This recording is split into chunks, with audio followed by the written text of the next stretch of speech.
বিসমিল্লাহির রহমানির রহিম।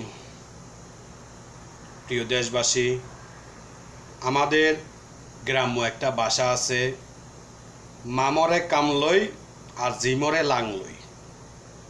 আমাদেরও বর্তমানে আনসার বাহিনী, তাদেরও একই অবস্থা, যে সেঙ্গের বাহিনীর কোনো কামে নেই। এই আনসার বাহিনী আমাদের দরকার নেই। বাংলাদেশের বর্তমানে যে অবস্থা, 10 থেকে 12টা জেলায় মানুষ যে দুর্বিষহ জীবনযাপন করতেছে, যেভাবে বন্যায় হাজার হাজার লক্ষ লক্ষ মানুষ পানিবন্দী হয়ে আছে। সারা বাংলাদেশের সকল শ্রেণীর মানুষ এবং বাংলাদেশের যৌথ বাহিনী, আলেম ওলামা, দলমত নির্বিশেষে সবাই চেষ্টা করতেছে যার যার অবস্থান থেকে কিভাবে বন্যা কবলিত এলাকার মানুষকে রক্ষা করা যায়, কিভাবে তাদেরকে সহযোগিতা করা যায়। আর আমার দেশের ছাগলের ওই যে কয় 4 নম্বর বাচ্চা, যে সেঙ্গের বাহিনীর কোনো কাম নাই, সে সেঙ্গের বাহিনী আছে, তাদের দাবি দাওয়া লয়, সচিবালয় ঘেরাও করেন। কাল্লা দিছে না, আজকে 15 বছর তোমরা কোনায় আসিলা, এই দাবি দাবা। হ্যাঁ, তোমাদের উচিত ছিল বাংলাদেশের যৌথ বাহিনীর সাথে কাঁধে কাঁধ মিলিয়ে, সাধারণ মানুষের সাথে কাঁধে কাঁধ মিলিয়ে বন্যা কবলিত এলাকায় মানুষকে সহযোগিতা করানোর।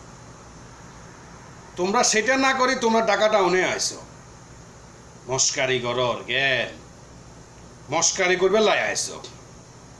আর সমহন মানুষের একটা সময় আছে, তো একজনের থেকে একটা কিছু আদায় করতে হলে একটা সময় লাগে, তো ভালো একটা সময় থাকতে বেছে নিতে হয়। তোমরা এমন সময় বেছে নিয়েছ, সবাই আতঙ্কে আছে, কখন কি হয়ে যায়। যেভাবে পানি বাড়তেছে, দেশে নেট বন্ধ হয়ে গেছে, কারেন্ট নেই, মানুষের দুশ্চিন্তা।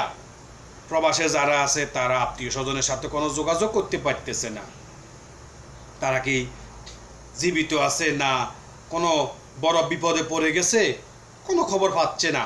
মানুষ আছে সেই টেনশনে। আর তোমরা আসছো কি জন্য? দাবি নিয়ে। আমি আমার দেশের প্রশাসন বাহিনীকে বলতে চাই, এবং যিনি সরকার মহোদয় আছেন বর্তমানে, এই আনসার বাহিনীকে বিলুপ্ত করুন। এই বাহিনী আমাদের দরকার নেই। যে বাহিনী সম বুঝে না, কম বুঝে না, মানুষের বিপদে আপদে কাজেই লাগলো না। এই বাংলাদেশের দুঃসময়ে যেই এই আনসার বাহিনীর কোনো কাজেই আসে নাই, এই আনসার বাহিনী আমাদের দরকার নেই। একটাকেও রাখার দরকার নেই। আমাদের এত কষ্টের অর্জিত ট্যাক্সের টাকায় এদের বেতন দেওয়ার কোনো দরকার নেই। এদেরকে বিলুপ্ত করুন। ফাজলামির একটা সীমা আছে, তোমরা ফাজলামির সেই সীমা অতিক্রম করেছো।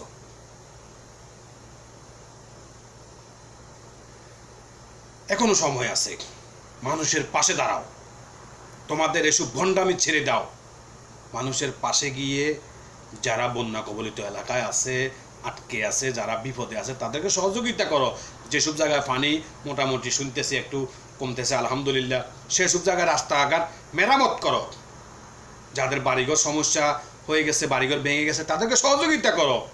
এরপরে তোমরা তোমাদের দাবি উত্থাপন করিও। তাহলে অন্তত মানুষ বলবে, না, আনসার বাহিনীও আমাদের দরকার আছে, তারা মানুষের সহযোগিতা দিয়ে করতেছে, তারা কাজে আসতেছে। সেইটা না করি তোমরা ঢাকাও ঘেরাও করে, সচিবালয়ও ঘেরাও করে, একেবারে দিছে না তলদেই বাঁশ। শতানের বাচ্চাও বল, শতানি করতে আইসো? হ্যাঁ, রিমান্ডে দেন এদেরকে, ধরি জিজ্ঞেস করেন এদেরকে মদত দিছে কে, কার ইশারা এরা এগুলা করতেছে, কার ইশারা। কদিন আগে দেখছিলাম ওই যে হিন্দু ধর্মের কিছু এই ভাইয়েরা, তাদের সাথে আমাদের নামধারী মুসলমানেরা একতাবদ্ধ হয়ে ওই যে এই মূর্তির ভাঙ্গার আন্দোলনে, এখন দেখি এগুলা ডুবে গিয়েছে, এখন উঠতেছে আনসার বাহিনী। আমরা জানি এর গোড়া কোন জায়গা থেকে লইতেছে। সবগুলারে এক রশিতে বেঁধে রিমান্ডে দেওয়া হবে। সময় এসেছে মত পাল্টানোর, সময় এসেছে মানুষ পাল্টানোর। চেঞ্জ হয়ে যাও। আগের 15 বছর আর এখন তুমি হিসাব করো না যে আগে 15 বছর এভাবে খেয়েছো, এখনো খেতে পারবে না। সেই সুযোগ চলে গিয়েছে। চেঞ্জ হও, নিজেকে চেঞ্জ করো। মানুষের বিপদে আপদে মানুষের পাশে এসে দাঁড়াও, তোমাদেরকে মানুষ জায়গা করে দেবে। ফাজলামি ছেড়ে দাও। সবাইকে ধন্যবাদ। এবং যারা বন্যা কবলিত এলাকায় হাজার হাজার মানুষ পানিবন্দী হয়ে আছে, আল্লাহ পাকের কাছে ফরিয়াদ জানে আল্লাহ পাক যেন তাদেরকে অতি দ্রুত উপকূলে আসার ব্যবস্থা করে দেয়। এবং এই পানিতে যারা মারা গিয়েছে, কয়েকটা ভিডিও দেখেছি, আল্লাহ পাক তাদেরকে জান্নাতুল ফেরদাউস নসিব করুক, শহীদি মর্যাদা দান করুক। সবাইকে ধন্যবাদ। আল্লাহ হাফেজ।